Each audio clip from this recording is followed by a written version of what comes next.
ये कहानी है एक ऐसे पाखंडी बाबा की जिसने धर्म की आड़ में महिलाओं के साथ वो गंदा खेल खेला जिसने पूरे सिस्टम को नंगा कर दिया।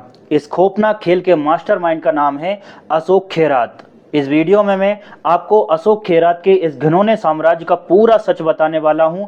वीडियो को आखिर तक जरूर देखना है क्योंकि इसका अंत आपको ये सोचने पर मजबूर कर देगा कि हम किस पर भरोसा करें और किस पर नहीं। दोस्तों, ये पाखंडी कोई पुश्तैनी साधु नहीं था। इस आदमी ने लगभग 22 साल तक समंदर की लहरों के बीच मर्चेंट नेवी में एक अफसर के रूप में कार्य किया। रिटायर होने के बाद इस पाखंडी को ये समझ आ गया था कि भारत में श्रद्धा और भक्ति सबसे बड़ा बिजनेस है और इसी लालसा के चलते इसने नेवी की अपनी अनुशासित इमेज का फायदा उठाकर सफेद दाढ़ी बढ़ाई और नासिक में एक महादेव मंदिर खोला। वो जानता था कि जो औरतें घर के क्लेश या डिप्रेशन से टूट चुकी है वो सबसे आसान शिकार होती है। देखते ही देखते ये पूर्व अफसर नासिक का संकट मोचन बाबा बन गया। लेकिन इस मंदिर के पीछे का सच किसी डरावनी हॉलीवुड फिल्म से भी ज्यादा भयानक था।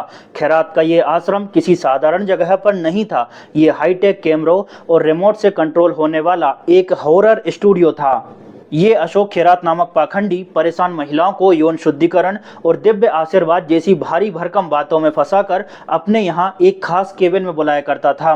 वहाँ उन्हें प्रसाद या चरणामृत कहकर एक कड़वा पानी पिलाया जाता और असल में दोस्तों इस पानी में नशीली दवाएं मिली होती थी।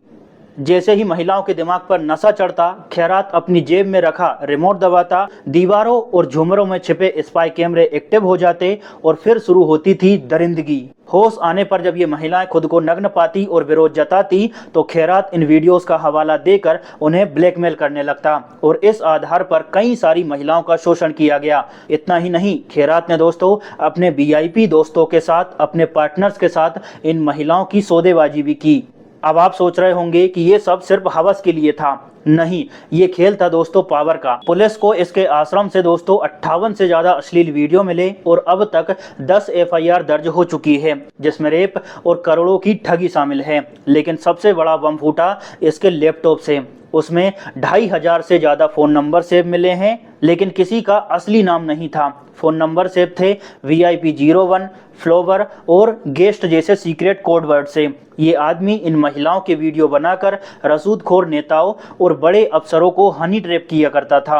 अब यहाँ पर कई लोगों को तो ये भी पता नहीं होगा कि हनी ट्रैप होता क्या है, तो आइए इसको मैं आसान भाषा में समझाता हूँ। दोस्तों, यह हुस्न और लालच का वो जाल है जिसमें फंसाकर किसी इंसान को ब्लैकमेल किया जाता है। आमतौर पर इसका शिकार पैसे वाले लोग, बड़े अफसर, नेता और रसूदखोर लोग होते हैं जिनकी समाज में काफ़ी इज्जत होती है। हनी ट्रैप कैसे काम करता है? तो ये 3 स्टेप में काम करता है। इसका पहला स्टेप है जाल बिछाना। इसमें दोस्तों किसी खूबसूरत महिला का इस्तेमाल किया जाता है और टारगेट से दोस्ती बढ़ाने का प्रयास होता है। उसे प्यार, रोमांस और जिस्मानी संबंध का लालच दिया जाता है। इसके बाद दूसरा स्टेप है सबूत रिकॉर्ड करना। दोस्तों, जब वो इंसान जाल में फंसकर किसी प्राइवेट जगह जैसे होटल या बेडरूम पर जाता है तो वहां पहले से ही छिपे हुए कैमरों में उसके आपत्तिजनक वीडियो और तस्वीरों को रिकॉर्ड कर लिया जाता है। और तीसरा स्टेप है ब्लैकमेलिंग। यहीं से असली खेल की शुरुआत होती है। उस इंसान को वो वीडियो दिखाकर डराया जाता है। चूंकि उस आदमी को अपनी इज्जत, परिवार और करियर बर्बाद होने का डर होता है, इसी वजह से वो ब्लैकमेलर की हर बात को मानने को मजबूर हो जाता है, चाहे वो करोड़ों रुपए देना हो या फिर कोई गलत काम करवाना हो। और दोस्तों, ये बाबा इन रसूदखोरों को ब्लैकमेल करके उन्हें अपनी उंगली पर नचाया करता था। इस कहानी का सबसे घिनौना सच वो लोग हैं जिन्हें हम धरती पर भगवान कहते हैं, यानी डॉक्टर्स। SIT की जांच में खुलासा हुआ है कि नासिक के कई प्राइवेट डॉक्टर इस बाबा के पेरोल पर थे। अगर कोई महिला इस दरिंदगी के बाद में प्रेग्नेंट हो जाती तो ये डॉक्टर्स मोटी रकम लेकर चुपचाप उनका अबॉर्शन किया करते थे।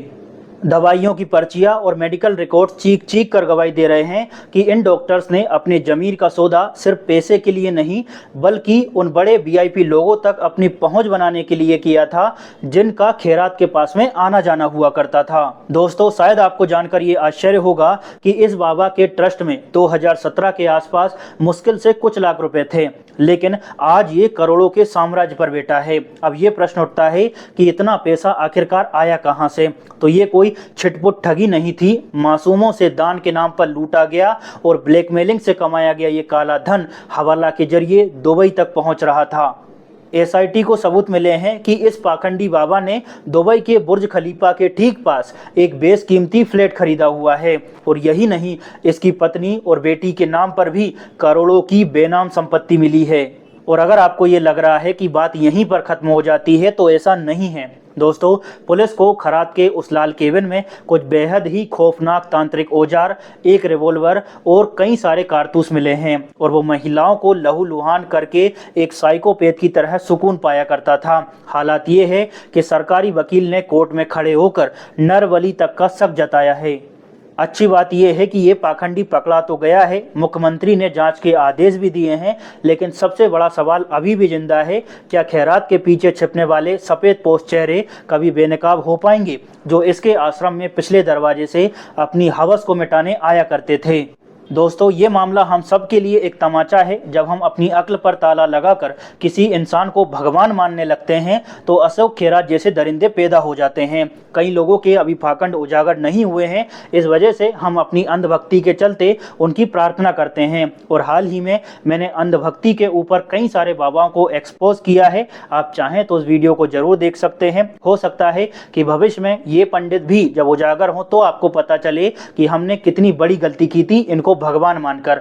तो आप चाहें तो उस वीडियो को जरूर देखिएगा, भले ही आप गाली देकर जाना, क्योंकि मैंने बहुत सारे बाबाओं को वहां पर उनको एक्सपोज किया है। उम्मीद करता हूं कि वो वीडियो भी आपको काफी पसंद आएगी। मिलते हैं अगले संवेदनशील मुद्दे के साथ। जय हिंद।